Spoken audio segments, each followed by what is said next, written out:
about interpreting graphical information. And as I indicated to you, I have learned that my students lack some interpretation and particularly summarization skills when it comes to using graph and other types of data, particularly as it relates to ecology, which we'll be working on through today's class period. So I made a post on the Google Classroom, but before I start, I want to get some feedback, and before I actually give you a project to work on, if I were to give you a quiz right now on how to create a data table using Google Sheets or Excel, how well would you do? Be honest. Boring. Like that bad. So in your technology classes, you've spent how much time working on using spreadsheets?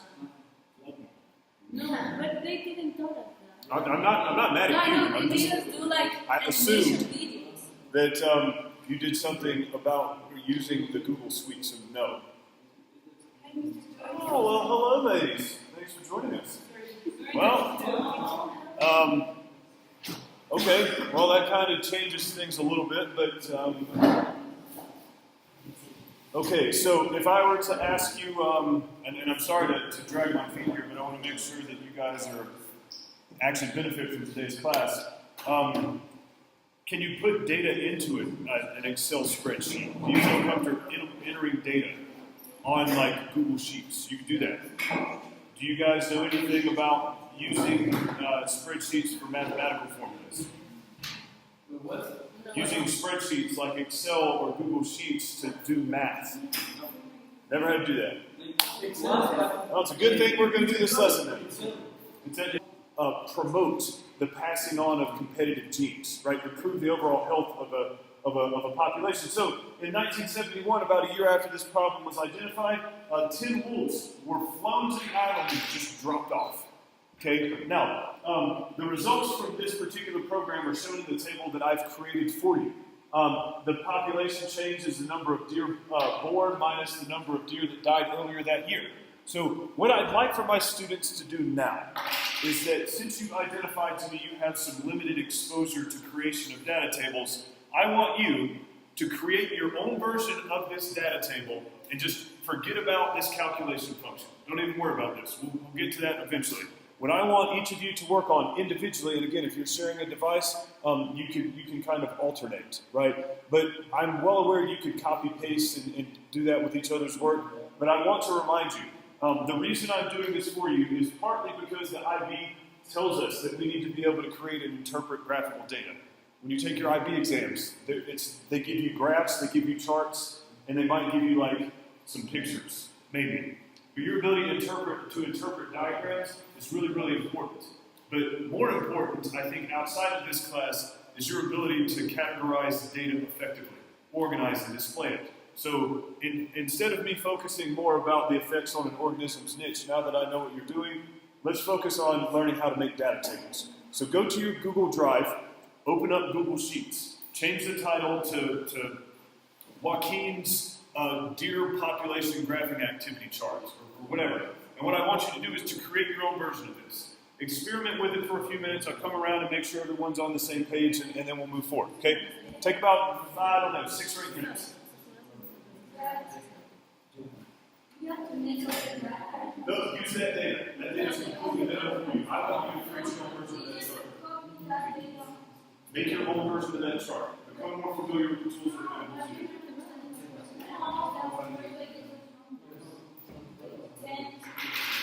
Type it down. Yeah, that's it. Made up for you. Don't need to use your imagination today. Don't worry about this yet. I want you to create the version. I'm going to tell you how to do this eventually.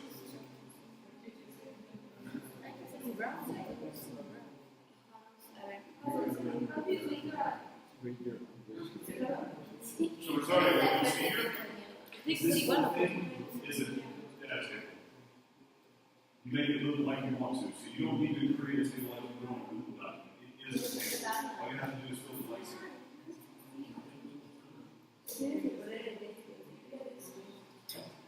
Move this back. You should be.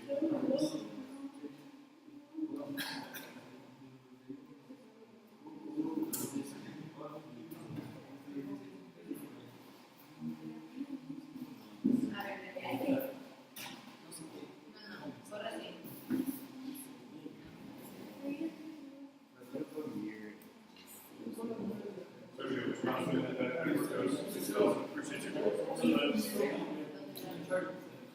So the beauty of Google Sheets is that it is a chart. Fill it in, right? And then you can use some of the tools and functions you want.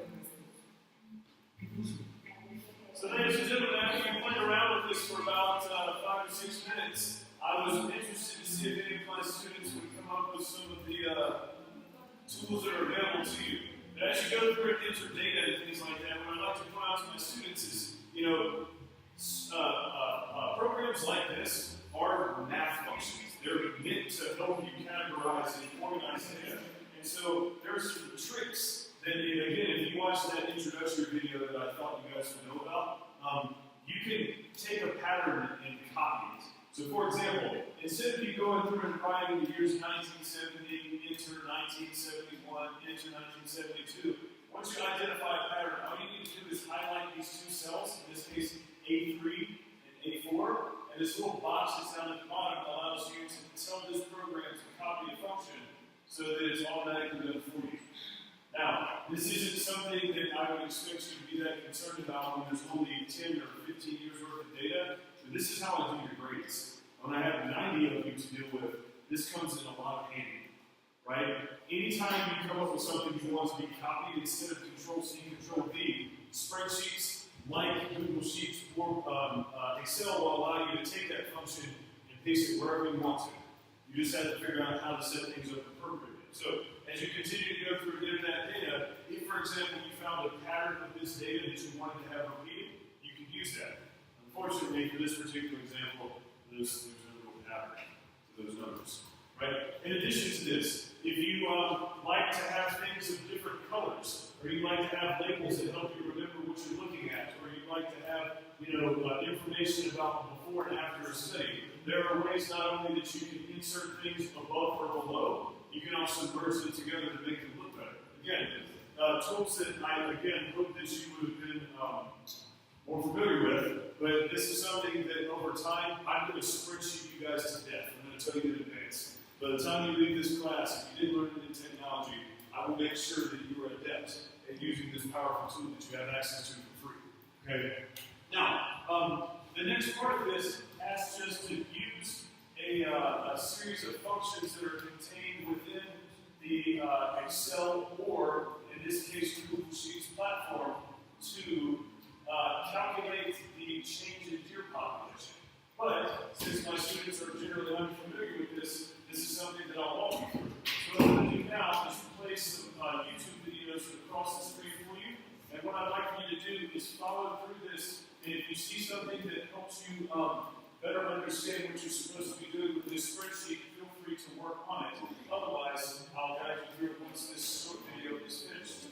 The child's play compared to what you could do with it, okay? But when you start to have thousands of data points over dozens of years, or readings that take place from things that you may or may not do for your internal assessment that take place every hour for several days, you have a lot of data to sift through. And so when you make an opportunity to handwrite this math, as you may have done in previous lab reports that you've done in other science classes, that takes up a lot of time. Would you agree? Right? This is an opportunity for you to use functions to do it for you. Then you can use your gigantic human brains to check the work of the spreadsheet that you created. Now, I would like now for my students to take an opportunity to challenge yourself to get to the second part of this that I identified earlier in the lesson. Now that you've become a little bit more familiar with spreadsheets, please, using the data that you inserted into your own data table, use the calculation functions that you now know about to calculate the population change of deer species for each year. Be clear on what it is I want you to try. What are you supposed to be trying? What do you want to calculate?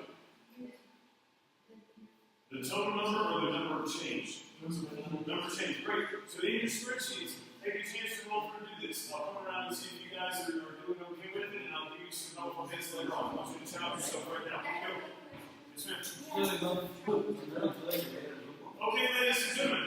Now, I hope that I can get to a decent stopping point before your 5-minute break, so I'm sorry for keeping some of you a little bit beyond that. And now what I'd like to do, since you've taken a class period, and I'll pause for a moment, do you now feel as though this is slightly less intimidating?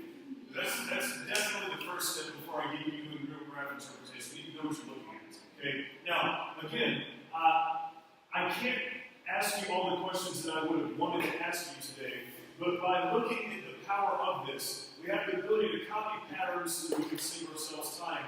And we can use this to help us look at trends. And so, from me to you, if I were to give you two options on how to assess you, whether it's on an IB mock exam or just a random thing that I make you do in class, when you see a positive change of 300, followed by a change of 200, and then you start to see some numbers happening, and can you see a pattern happening? Like for number recognition, based off the deer population change, don't worry about anything to the left of that. On the right-hand side, can you notice a pattern? Yeah.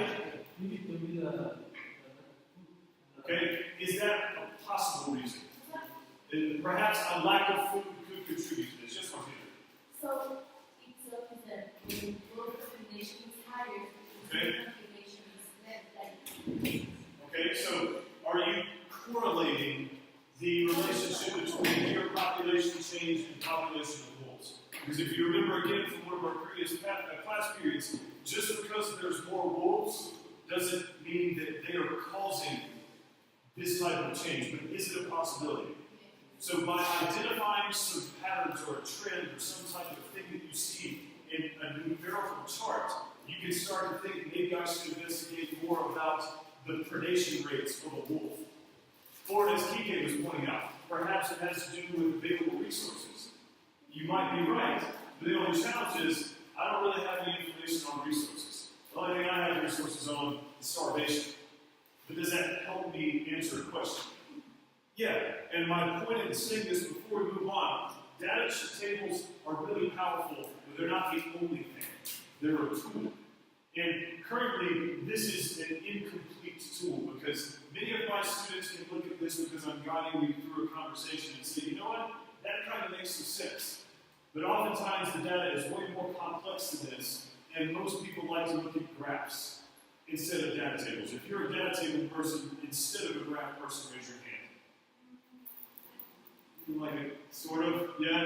Most of us and most people around the world prefer to look at graphs because they allow you to look at lines and bars that have neat colors and that are nicely organized for you to take the information in here and turn it into something that's more visually appealing and more effective in displaying what we want. So for the rest of this class period, I intend on focusing on the development of charts. Now, using this data that you all created during the previous class period, I'd like to get make sure that your completed data table is open, however pretty it may or may not be. And we're going to take this and turn it into a chart using existing tools on this. I'm going to show you a YouTube video on the screen. Feel free to use the topics that are covered on your spreadsheets, and I'm going to pause incrementally to make sure that we understand what's going on. Do you have any questions so far? Feeling okay? Thumbs up, thumbs down, halfway, halfway. Okay, you have to listen. But see, we're going to take the work that you did during the first class hour, and I'm going to play a different YouTube video about how you can take this information and easily convert it into a chart. And I'm going to hit the pause button incrementally so that you have a chance to make sure you're on the same page as this guy. Okay? Is that better? Yeah? All right. Ladies and gentlemen, I feel as though we're missing the point here. So I'm going to give you 1 minute. I want you to reread this introduction. I'm going to ask you the same question. 1 minute. Reread this, and we're going to try again.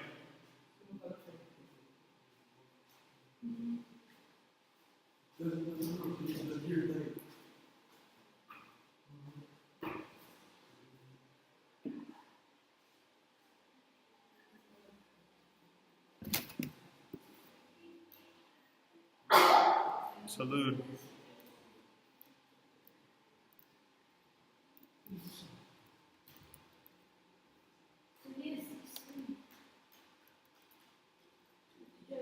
So,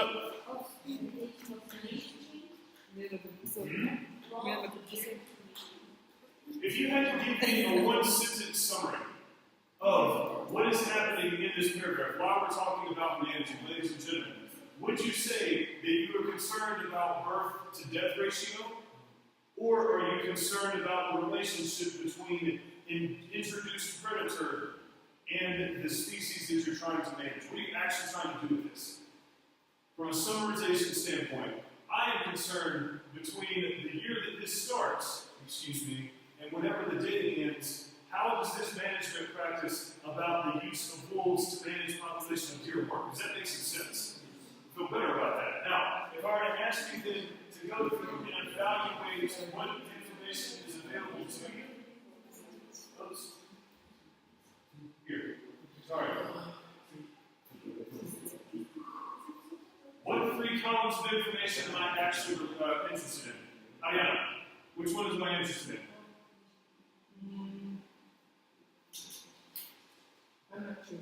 Okay. So we got wolf population. Good. What's that? Deer population. Over what? Change over what? Also time, right? The relationship of wolf population and deer population over time. Now, look much more significant. However, since all of you are very adept scientists, you know to look at the scale and realize that it is actually showing the same thing.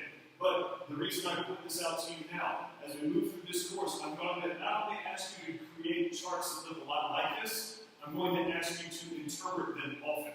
And your ability to look at charts, take a look at the scale, and extract information from it is of the utmost importance, both for this class, it's useful in your economics class, your business class, it's useful in some of your math stuff. If any of you are enrolled, I don't think any of you are in other science classes.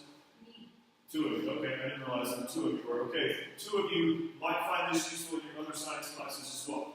Okay, now for this, and since it is Friday, and since you've got some classmates absent, and since you've actually gained some information, I'm going to ask you a couple of questions, and if we're cool on it, we'll go back outside. Deal? Okay. Now, I don't want you to spend any extra time thinking about this today because I feel as though I have overwhelmed you, given that this is something that is new to you. But, back to what our original document asked us to do, ladies and gentlemen. If I were to give you an assessment now, to say create your own data table using data that's provided to you and use calculation functions to do calculations for you, do you feel prepared to try that in another class period? Yes. Better. Okay. Now, in addition to that, to be able to change the calculate change the deer population again, using those types of functions. Do we feel okay about that? Better. Could we use the functions in Excel or in Google Sheets to make graphs using one color to show deer population and another color to show wolf populations? Because I could bore you to death and say, hey, come draw it on the board. But we're past that, right? The IB is never going to ask you to draw this on the exam for this class. I can tell you that much. But they will give you information and ask you to interpret it, which is why I'm slightly changing my focus. And finally, what I'm going to ask you to do the next time I see you, I think on Monday, because it's day one, I will ask you these analysis questions as a follow-up, based off the things that you created today. But since you've got an overload of information, we'll just change the pace of class. Any questions about what we did today? Feel better about it? Excellent. Let's go check on our compost.